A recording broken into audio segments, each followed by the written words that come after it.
So I'm starting off with my Ranger journal.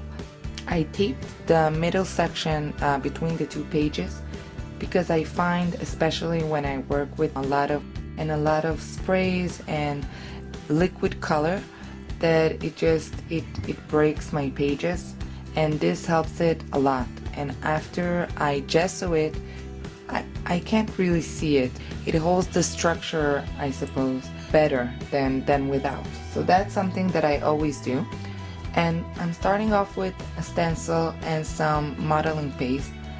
A neat trick when using stenciling is obviously taking only part of the stencil and rotate it, move it around for it not to look very blocky. And also, when you're done, is to take the spatula and just remove some of the excess in the frames around it, so it will look more emerged with the page. I'm using here all kinds of leftovers I have on my desk. So one of them is a die cut of a honeybee or a chicken wire. I'm not sure, maybe it's a chicken wire. Either way, I cut it with my Cricut. So it's probably just a heavy watercolor paper. Really use whatever you have. When you have leftovers of die cuts and stuff that you used in the past, I prefer not to throw them away. I have a box, I put everything there, and when I do random art journaling, I just see what I have there and use it. So for me, the next step is to white gesso all of my surface, including the texture that I made with the modeling paste. All I need here is really a pearlescent surface for the mist to run easier, let's say it like that.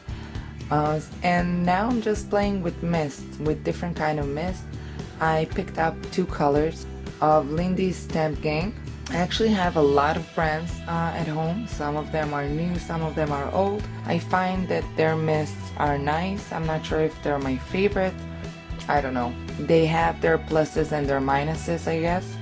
Till this day, I don't have a specific brand that I'm absolutely in love with. And I did try a lot of brands, but I guess different sprays work for different effects, for different projects. So I guess it's good not to commit to only one brand, especially if you are a beginner. 2-3 colors from each brand at the beginning will probably give you a sense of what you like more, what you like less, and that will be the best. So what I'm doing right now is just playing with the colors, adding more water and less water, like how you will use actual watercolor. So just play around with it.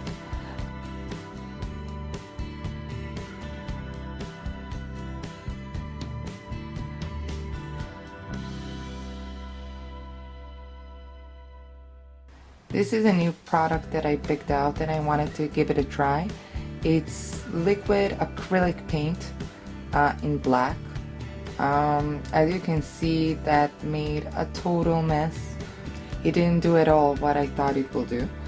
So basically I let it dry and repainted it with white gesso just to tone it down.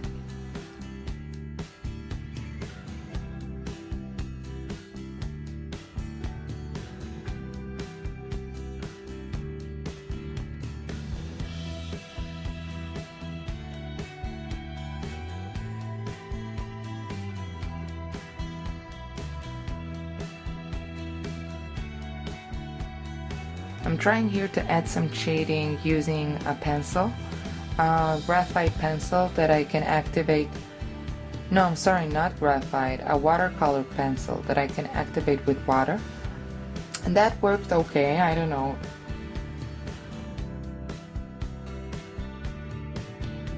And now I want to color my die cut chicken wire. I picked up 3 colors, highlight, mid-tone, and dark. To give it like a rustic effect, and on top of that I'm going to add cinnamon. Now that's going to give it this grainy texture, and I can tell you that it's super easy. I did it on a big project, like a fake windmill for the wall. It turned out really nice.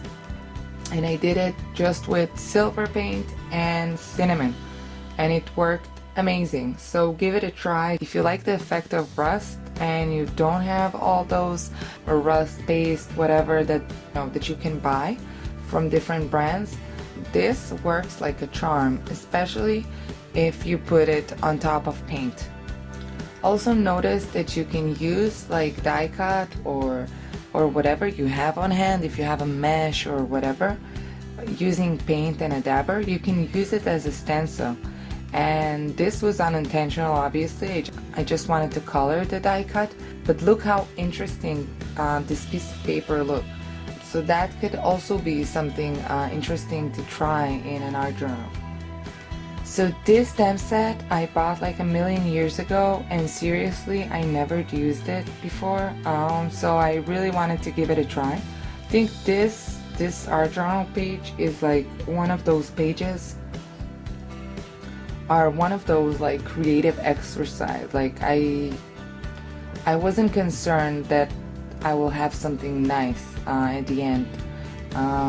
It was more like about the process and about trying different things or using different materials that I had on hand or on my desk, or things that I never used. Like those two watercolors, liquid watercolors that I painted the butterfly with. Super vivid, super like neon colors that I would never pick up to actually use. But the idea of liquid watercolor is really cool. Like the pigment is amazing. Those two colors are not my style. So it was fun to see like what they do and the effect they give and how to use them. So I am happy I gave it a try. Now unfortunately the camera died on me and I didn't notice until I was done. But let me share with you what I did while the camera was off. So first of all, I took the black mist and with a small brush I framed both of the pages just to give it a little bit more definition. I did go in with the watercolor pencil a bit more and just define the little squares to add a little shading because it looked really flat to me. So that really worked, really helped.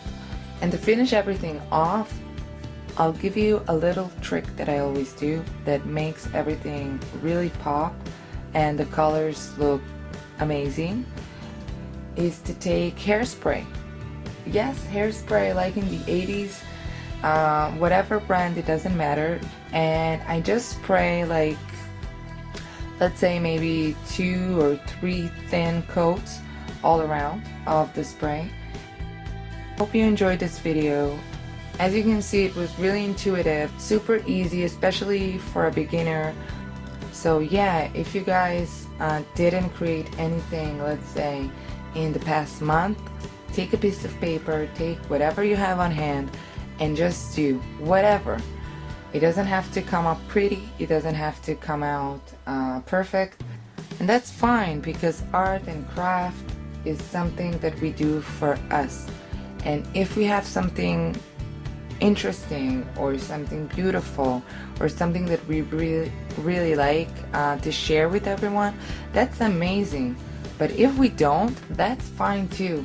And we all need to remember that we need to create for the sake of creating, for the outlet of it, for the joy it gives us. So thank you all for joining me today. I hope you had fun. I would love to see your work. I would love to see your recreation. Just put it on Instagram, tag me on the photo and in the caption, ShiraStudio. I would love to see your work and to comment and to follow you guys as well. So that's it. Until next time, promise it will be soon. Kisses. Bye.